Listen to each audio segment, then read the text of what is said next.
Have you ever noticed or wondered why so many martial arts use what seem like extremely exaggerated techniques in their practice, very particularly in forms or shadow boxing or other solo practice? Well, it's actually a pretty simple answer. This is not a complex thing, and it's really not an unknown quantity. Joseph Charlemont mentioned in his 1899 book on Savate, on Boxe Français, that the reason that they do high kicks is not because they want you to be able to do high kicks. It is because if you can do more, you can do less.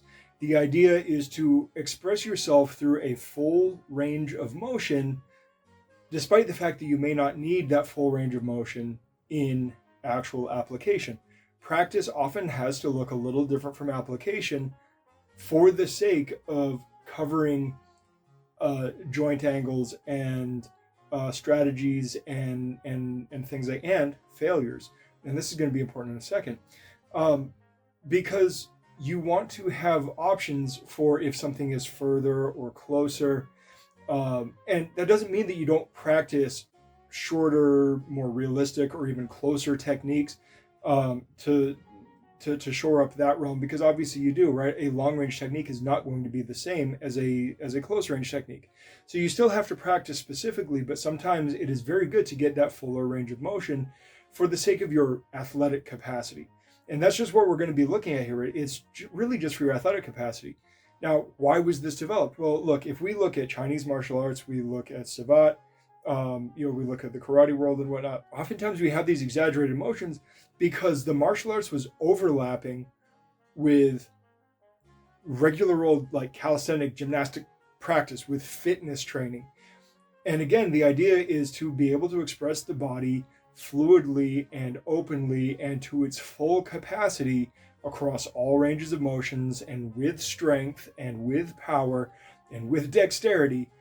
So there's this interconnectedness of just your fitness and athletic capacity and your ability to perform with the application of technique.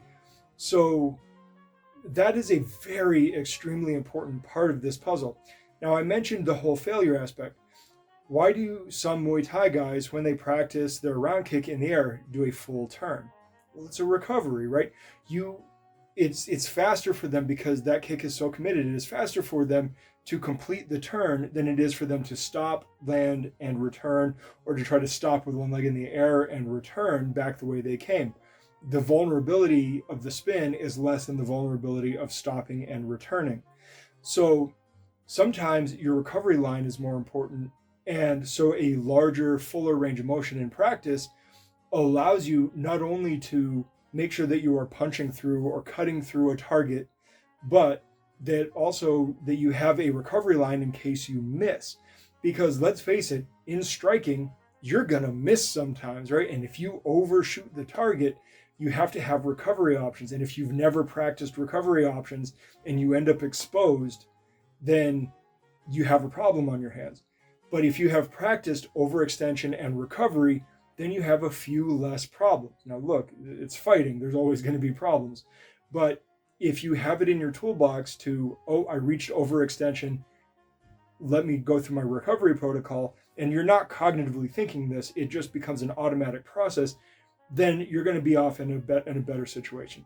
So that's why we do things in an exaggerated way sometimes. It absolutely should not be all of your practice. I would even argue it probably shouldn't be the bulk of your practice, but it should be some of your practice. How much? I don't know. But it should be some of your practice because, again, a fuller range of motion is probably going to lead you to slightly better results, even if it's only in the margins. All right, guys, I will talk to you later. Good journey.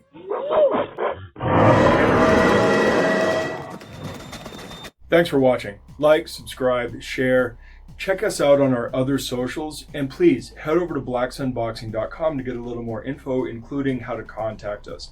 Furthermore, if you are in the Phoenix area, please feel free to stop in, say hi, join in for a class, whatever. Also, if you ever see us cite sources or just for additional content, please check out our Substack. That is where we put all of the sources we use in our videos and is a major part of this. Plus, it serves as a membership platform for long distance learning and for people who would like to support us but aren't local. We would greatly appreciate if you signed up. Even just the free membership helps us out a lot. All right, I will see you guys in the next video. Good journey.